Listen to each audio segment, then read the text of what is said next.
We are now officially at the 3rd episode of Yaiba, and the last episode had some pretty important changes that justify what's going on in this episode, so if you haven't checked it out, be sure to watch it before watching this. The arc setup in that episode is now at its tipping point, so let's get started. We start with an anime original scene with Onimaru stepping into the moonlight and declaring war against Yaiba.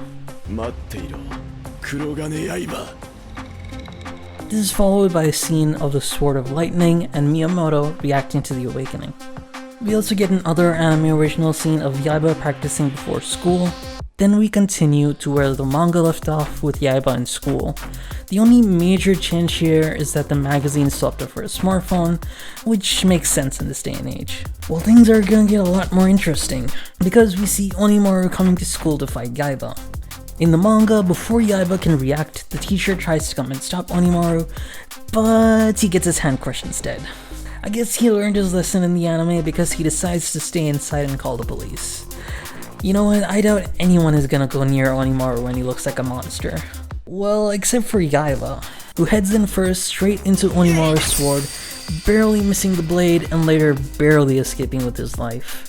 This was a flawless adaptation of the fight, and honestly, it's a lot harder thanks to the changes of the anime.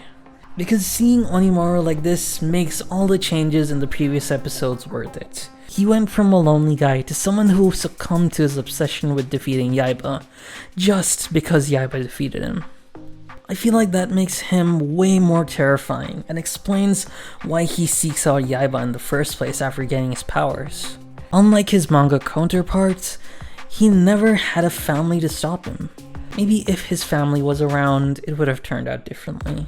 Okay, back to the episode, because after Yaiba is defeated, he is devastated, but his father does return in a thankfully altered scene, and he explains the history of the sword and where Yaiba can find it. That following night, we see Onimaru contemplating what to do with this new power, because everything until now has been him hard locked on Yaiba. But in the manga, this scene is solely used to show the state of his sister and grandpa, who regret showing him the sword in the first place. The rest of the next day plays out the same, with Yaiba and Sayaka going to find the sword, but in the manga, we get an extra scene of Sayaka's family searching for her. We then meet Miyamoto, who steals the boar that Yaiba and Sayaka were eating and throws the bone on Yaiba. Or just the skull in the anime. Did he eat the bones too? Anyways, when Sayaka sees Miyamoto's treehouse in the anime, she's shocked. But in the manga, this isn't the case because Yaiba already has a treehouse built right in her backyard.